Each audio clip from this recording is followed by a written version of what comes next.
looking pretty strong, as well as HGP Motorsport. Tom Voss on pole for them with Wapke Hextra down in 11th place. But all of the grid has lined up, and it's a time to go racing for the 8th time this championship. Look at the start from Deagen Fairclough.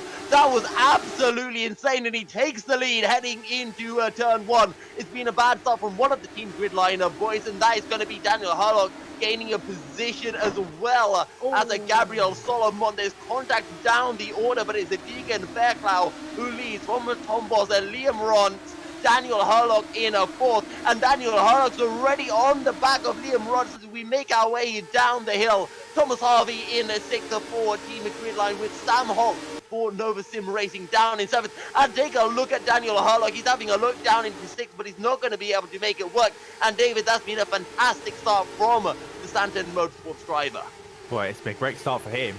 But Fairclough, brilliant start, and now he's in a brilliant position here to take some good points. You just got to, as I say, race cleanly. But when you're up front like this, it's a great opportunity in a circuit like this to just hold your line, race your own race, and hopefully, take himself a great result, which would be a huge boost to his morale and confidence going forward. I've seen now Herlock all over the back of Liam Rance in P3, and again, another great. I've seen Team Redline seem to do very, very well at these reverse grids. Bahrain, they had it. The last time in Istanbul, they had it as well. And now today, so again, a great chance for them to score some decent points going forward. But it looks like these top 8 are, with Swender Freeze going forward, it looks like they're in a group together. And I've just seen now Rance defending his line. Daniel Herlock, the switcheroo, but he gets outdone on the break. There's contact. Somehow they both stay on the track and they don't lose any position. But that was so close, David. It was very close. There was contact, and was lucky actually that Liam Rance didn't go round, because that sort of contact around that sort of corner. And they do go spin around. But look at Gabriel Solomon as well. He's keeping an eye on his battle as well in front of him. He's still getting very, very close. And the debutante for Neptune looking strong here today, and I think he's going to impress quite a lot of people up and down the paddock. Yeah, I'm sure it will. Sven de Vries has Amari Watson on his tail in the battle for 8th place with Wapke Hextra just a little bit further down as they look to climb their way up the field. And of course, Wapke Hextra picked up a P2 in the first race of the evening.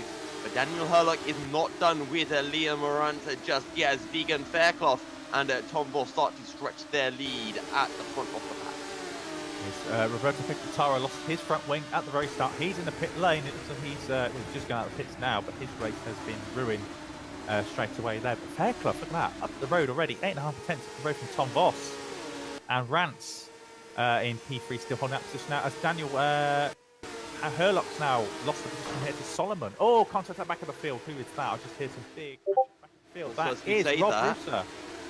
Martin Hemmingson, he's on the outside of Mantis Wreckers. They're through turn 1. They squeeze each other. There's a bit of contact still side by side as we make our way down into 2. And Hemmingson will have the inside for 3. A great move from the Neptune Sim Racing man. And it will promote him up into P11 behind Wapke Hextra.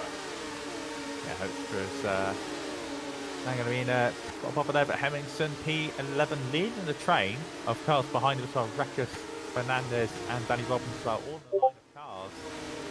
But everyone's at the front of the field, spread out a little bit. It looks like it's the Neptune cars that seem to be causing a bit of the trains here at the moment, with Herlock now slightly gapping Solomon as well. It's going to get nice and feisty, particularly when you get into mid-race. That's when it starts to get a little bit chaotic, a little bit close when the faster cars start to come through the field. Yeah, Sven de Vries also really closing in onto Sam Holt here, and he can find a way through. We talked about how difficult it is to overtake here in the Netherlands at Zandvoort. Well, let's see what Sven de Vries can pull out. And, we always talk about how difficult it is to overtake at any track, really. But then when you go into the reverse grid, these top drivers like de Vries, Hoekstra and Hemmingson really show us how it's done. He does. I just noticed as well where Fairclough looking up into turn 1, which he doesn't want to do that too often. So it's going to make the race tricky there. Don't forget, these tyres will wear out very, very quickly, particularly the front left tyre. These early stages you can push a little bit potentially with fresher rubber, but as the race goes on, you're going to really suffer. And I know a lot of the guys up and down the pit lanes are really focusing on tyre wear around the circuit. Sam Holt on the back of Thomas Harvey as we make our way down into turn 6. And he'll be looking for a way through soon so that he can try to close in onto Gabriel Salomon and Daniel Hurlock in this battle for 4th place. Daniel Hurlock needs to start finding some pace because Liam Rons and Tom Voss are starting to pull away from him. They are. I say Hamilton though is going to be getting onto the back of this train in a few laps time, because obviously all these guys are slightly holding each other up, battling away. So there's still a long line of cars. Fairclough's gapping out, but still a little bit. Still that gap is 8.5 tenths. And because DRS is so because the stretch is so short, you can't really benefit with DRS. Oh, Fairclough's had a screen freeze for about 6 tenths there, and now Tom Voss has got the opportunity to get past him. Fairclough really unfortunate there to get the screen freeze there. So now he's going to be under a bit of pressure. But look at Liam Rons. Liam Rons gets a fantastic exit and almost looks for the inside of Tom Voss into turn 2, but Deagen Fairclough holds on to the lead of the race. And there you can see Daniel Hurlock closing in onto these front 3 with Gabriel Salomon in close proximity. Yes, so now the front of the field's now closed up because of Fairclough's screen freeze. Now he's going to have to do that work all over again, but it's looking good. Hurlock now again though in P4. Obviously EMI Watson got P4 in the first race, but Hurlock looking strong here. Solomon also. So these two drivers looking very good for a good amount of points here to take away this afternoon. They are indeed, and Sven de Vries all over the back of Sam Holt, still looking for a way through. We saw Daniel Hurlock in the same situation behind Sam Holt in race 1. And Sven de Vries do what the Sandeep Motorsports driver did and find a way through. He's got a while to do it. We are on a lap 5 of 18, about to start lap 6. Fairclough gapping out a little bit at the front now, gapping out half a second. And Tom Voss will have DRS now on. Obviously now lap 6 of this race, so we're going to be 1/3 away through at the end of this. Oh, Gabriel Solomon. Wow, great move. Great move. He covered the line earlier. I think Hurlock had a screen freeze. Hurlock had a screen freeze as well, going down the front straight. So lucky there was no contact, but Solomon got away with it. So and then Solomon had to defend the line, probably unexpectedly into the corner. So Hurlock was on bad luck there. Second driver now who's had a screen freeze in the second race. Yeah, I'm wondering if maybe we're having some issues with the rFactor 2 server. Hopefully we won't be getting any more screen freezes, as is a Deagen Fairclough who leads away from Tom Voss, just 4 tenths separating the two of them, with a Liam Rons further 6 tenths behind in third. Gabriel Salomon just found a way through on Daniel Hurlock for 4th place after the screen freeze that we just mentioned, with Thomas Harvey on his tail is 6th. Sam Holt, Sven de Vries are in the battle for 7th. So say still a long way to go for these guys. It's all about management. Oh, behind as well. I've seen Danny Robbins going wide off the circuit there. Was that him just running wide the circuit? Yes, it was. Mike Powell going to be past him at that rate. He's up to 14th place. Got lack of concentration there from Danny Robbins there. And now looking to regain his composure and maybe go for attack later on. Maybe next lap, I would say. Yeah, potentially. He's been making a couple of mistakes lately, but look how close it is in the battle for the lead. Deagen Fairclough will hold on to P1 for now, ahead of Tom Voss. Daniel Hurlock must be kicking or slapping his steering wheel right now in frustration after that screen freeze. He's showing great pace, fast enough for the race of a 1:20.6, but now he's got Gabriel Salomon in front, and that's going to be a real cork in the bottom and will be preventing him from climbing further up the grid. Yeah, just a little note as well, while the race is going on, these cars do allow you to have low touch control and low ABS as well. For those who are maybe not so familiar, you'll notice that pretty much all the cars will be running ABS, but not everyone's running traction control. You notice that the quicker guys tend to not use it and use their hands and their feet pedal control to do the talking rather than traction control as well. But it gives people that option.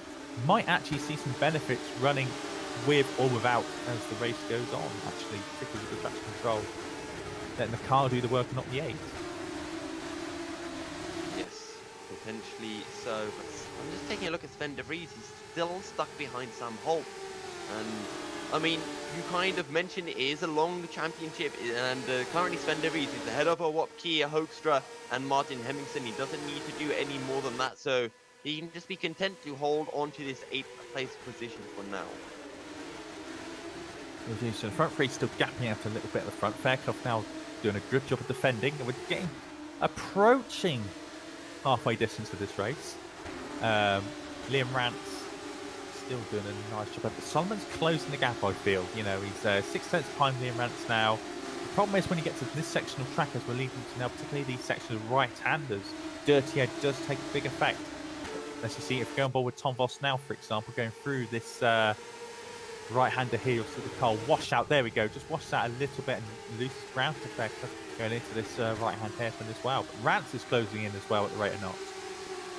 Yeah, Liam Rance really is less than a second separating those front three. Daniel Hurlock's going to have to be careful as well, because he's going to have Thomas Harvey on his tail very shortly. They've got a few battles around the track, but of course that's exactly what we expect in the reverse grid race. So it looks like, and this is going to be a key part of track as they're going to now down this front stretch, just about to start the 9th lap of this 18-lap race. You can't see any major sort of side-by-side action. It's pretty much all line of stern, which is what this track really promotes. You've got to be aggressive when you make the move here, and you've got to be very, very close. You can't really dive from a mile back like some people like you will in to do. Hungary. Yeah, well, hopefully not too much, but it's I'm excited. I'm excited to see those Danny Ricciardo-esque dive bombs into turn 1. Yeah, it's gonna be interesting. And actually, I can't pronounce the name. Smedge. It's surprisingly like a crashing for FC, to be honest. Yeah, it has been really clean. This race, in particular, race 2 has been very, very clean. There was a few incidents in race 1, but I think because of the nature of this track and the nature of track, it's not really many chances to overtake, so no one's really taking so many chances. But it's good to see some nice, clean racing in this race 2, because it's a bit of an accident fest. Let's be honest. Yeah. Oh, speaking of accident, there's contact. Hemmingson just taps the back of Watke Hoekstra on the exit of turn 9. So Hemmingson just giving Hoekstra the hurry up, saying, "Come on, let's go. Need to catch up to Amari Watson here." He is, and he knows that Hoekstra's he's in a battle with Hoekstra as well for second place in the championship as well. Obviously, Hemmingson taking the first race victory here today, so with the gap up from Watke a little bit. Now it's roles reversal in the second race so far, at least. We're now halfway through this race, as Hemmingson now hovering left and right from the back of the Dutchman's car. He is indeed right on the back of Watke, but again, just like Watke wasn't able to find a way past Hemmingson, I think it's going to be the same this time around, and I think our best chances for a move is going to be Sven de Vries on Sam Holt, but actually Sam Holt has started to gap and is right on the back of the team gridline car of Thomas Harvey, pardon me, as Daniel Hurlock starting to close back in onto Gabriel Salomon here. Maybe you could have a look for P4, would be 2 P4s in a row for Santon Motorsport as well. Fernandez and P13 went wide going out of turn 6. And he went on to grass, give Mike Bell an opportunity. Now Bell's lost out, so now got Fanny Robbins all over the back of the Downforce driver as well. So that's trapped for 13th place, intensifying as opposed to the race. But Fairclough, got to give him credit. He's, as I said earlier, he's had a lot of sticks in showing GPVWC for his, you could say, his mentality in testing, but and in the races as well. But for every bit of criticism he might have got, there's this bit of praise for this race so far. He's doing a great job. Still leading out in front after the first 10 laps of this race. Sam Holt pretty close to Thomas Harvey, but no luck into turn 1 this time around as Thomas Harvey, a little puff of smoke as he looks up those front wheels. Lap 11 of 18, and David not seeing too much action on a circuit. Almost a bit of a Monaco feel coming in. It is, but I think for a lot of these guys as well, they know how much these points at the front of the field mean to them. So it's not worth taking a silly chance just to maybe gain a position when the risk of an accident is so high around here. So, as I said earlier, take a sensible pill, and hopefully they'll keep like that. It won't keep that as they go on. But as they move down the inside, I think Sven de Vries is side by side with Sam Holt. As Sam Holt makes an error, lighting up his rear tyres, Sven de Vries now trying to go around the outside. Struggling for grip as well. but he'll get the drive, slots right back in behind Sam Holt, makes a switcheroo down the inside into the chicane. Great move by Sven de Vries, a bit of contact, and that's Amari Watson who might be able to find a way through. Maybe Wopke Hoekstra as well. Martin Hemmingsen on the back of those guys with Mantis Rekas closing in every lap. Tell you what, that was a great move from Sven, and brave as well, because you notice he dived out with the DRS open. He nearly lost the back of the car, but he made the move stick. Barely, I don't think there's any contact at all from that as well. So Sven de Vries up to P7, and that's vital. Now being ahead of his championship rivals behind him as well by two cars. So, it's a key move, and now he can maybe focus on Thomas Harvey heading, but also he's a bit of an insurance as well. Having those, having Sam Holt and Amari Watson separating his rivals behind him. The interesting thing that I also find with these reverse grid races is as you find a way past drivers, it progressively gets easier and easier, or you would expect it to get easier and easier to move further up the field. So all the hard work comes with those first few overtakes. It does, and it makes your job easier as the race goes on as well. Noting now, I would say it's a 5-car battle for the lead, I would now say. Yeah. With Herlock now seems to be tapping along. I think Harvey's a bit too far back to classify to be part of battle, but de Vries already closing in on the young Englishman ahead of him.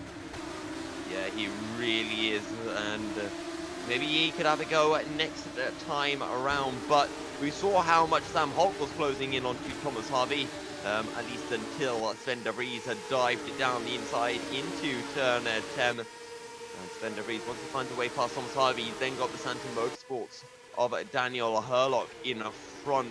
Just look at that train in the battle for what is the now 8th place, with Sam Holt under pressure from Amari Watson. There he is. So, it's battling out. Also, I see Hemmingsen and Hoekstra still very, very close on circuit. They're about for P10. The two cars of Holt and Amari sort of the bottle in the cork. Cork in the bottle, if I get words right way around, that'd be great. Watson having a look at Holt there into this long right-hander. Maybe not the place to do so. It's very difficult to do it through there. It's very much a single file corner. Maybe just sort of setting up for these next selection of corners here, these two hairpins. But after this corner is where you can really start to get the right run like Sven de Vries did a couple of laps ago. They can start to make some moves. Like Hemmingsen's actually quite close to the back of Hoekstra, but I don't think he's in a position to make the move. No, he's not. This Hoekstra breaks nicely for that complex of corners.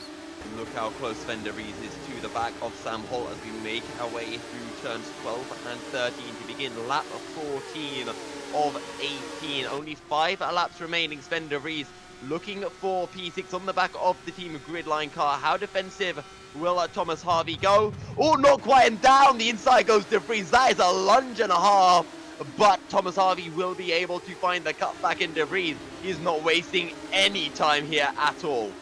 That's brave, whether he actually missed his braking point or not, it's hard to say, but he just survived, and Harvey was looking in his mirrors. Don't forget, these two came into contact in the last round at Turkey as well, Harvey and de Vries, so, yes. We don't want a repeat of that, that's for sure. Maybe de Vries had that in his mind while following Thomas as well. But lucky to get away with that, because I don't think that was a planned move. He's looking again, down inside into this right-hander as well. He's got the contact. Oh! De Vries catches the car brilliantly. But I think, again, maybe a move that was not necessarily needed. And too much risk involved there, because if de Vries would have spun and hit the barrier there, that could have been front and gone, and points race over. Out the window. Yeah, exactly. So, but now it looks like he's just about to survive that, and maybe now he take a lap or two just to regain his thoughts a little bit after that, because that was a very, very frightening moment for him. Martin Hemmingsen, you can sense the frustration behind the wheel for the Neptune Sim Racing man. Just can't find any way through. He's just so much faster than the drivers ahead, but it's faster through the corners, not on the straights, and you've got DRS and the driver ahead, but so does Wopke Extra. Turn one, Herlock tries to get past Solid. That's an aggressive move and not really on as well. Hemmingsen just went for the outside of Hextra, and there he's on the outside heading down into 2. He's going to have the inside for 3. Martin Hemmingsen goes on the grass. Can he find the grip on the brakes? Yes, he can, and he'll get the drive out of the corner. Martin Hemmingsen finds a way past Wopke Hoekstra and up into PE10. So that's going to cut any loss in the championship that he would have had in the... You got Mantis Wreckers on his tail as well. Amari Watson on the back of Sam Hall, who's in turn on the back of Suspender Breeze, looking for a way through on Thomas Harvey as a looker down into turn 7, but he's not going to, turn 8, but not going to be able to make it work. Now he looks for the outside through 9. Can he find the slingshot on the outside? Does he find the grip? Yes, he does. He's got the inside as well as we head down towards turn 10 and 11. No defensive this time from Thomas Harvey, and Spender Breeze will take P6 as Thomas Harvey forced on the gravel and will come back across the track, ends up holding Spender Breeze, and now Amari Watson could have a little look for P7. It's hot up here, but I'll tell you one thing. The move that Martin Hemingson made on Hoekstra and probably Thomas Harvey there are just then as well. They'll be looked at by the stewards because they're both off track and either maintaining or gaining position in the build up there. It's like, oh, contact down the back, straight. Oh, and over goes that's Watki.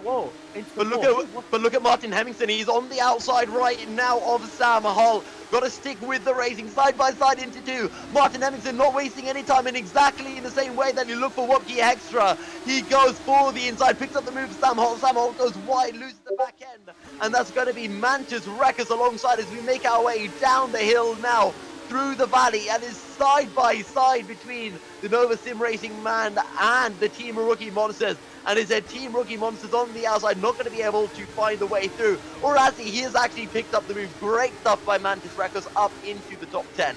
Oh, I tell you what, Wreckers could be in trouble after that, you know, potentially after what he just did with Hoekstra down the front straight. Hoekstra's out of the race, you know, comprehensively as well, because he's out the circuit as well down the front straight. But that will definitely be reported and looked at by the stewards, because that's race over for Wopke and very, very damaging. You know, it's only a few points on the table, but every point matters in this game. So that'll be looked at by the stewards. I personally can't comment. Didn't see the incident for myself. Just saw it in the background of Wopke Hoekstra just going across circuit. And it looked like there was contact on that straight. Maybe just someone moving a little bit too aggressive in the defense. But look at Spender Breeze. He's sliding on the outside of Thomas Harvey as we make our way down into turn 1. How late on the brakes does Spender Breeze go? Late enough. Around the outside goes Spender Breeze and up into 6th place. And he's really getting a crack on as a Martin Hemingson. He's a championship rival on the back of Amari Watson. But Amari Watson proving a little bit more difficult to overtake than the likes of Wopke Hoekstra. And credit to the likes of Amari Watson and Spender Breeze. Neither of them have lost a single position all evening long. So going back to the front of the field, obviously only 1.5 laps to go. This race two has absolutely flown by. And Fairclough led every lap. You know, to his credit, he's done a great job. These 3 guys in front of the field being very, very clean. But take a look at Martin Hemingson. He's on the outside, but Amari Watson goes down the inside of Thomas Harvey. There's contact, and Amari Watson will come out worst of the 3. In fact, he's going to drop a position to Mantis Wreckers as well. And now Martin Hemingson can look for the inside down into turn 12. Will go for the move, will pick it up. Thomas Harvey, though, once again goes defensive, comes across, pushes the Hemingson onto the grass, and now Mantis Wreckers could potentially look for something here, but Thomas Harvey driving extremely defensively.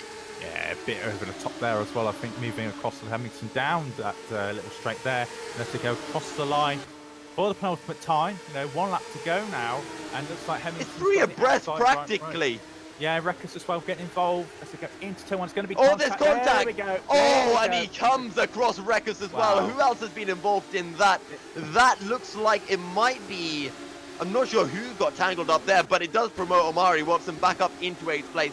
He is behind Martin Hemingson, but Sven Rees is long gone up into 6th place. But despite all of that, Deagen Fairclough leads the way on the final lap of the race with Tom Voss and Liam Ronson close behind. I'll tell you what. Who here could honestly say they could not see that incident coming at turn 1? That was building up and building up, and it just exploded in the end. But let's focus on this battle at the front of the field now. First 3 had a very, very good, clean, fresh race, and fair play to them. They deserve to be on the podium after the day. Obviously, being at the front helped. Still got to get the job done. And Deagen Fairclough now is only a couple of corners from taking his first victory in the series. And Downforce, wow, God knows when's the last time they won a race in GPWC. It has been a while.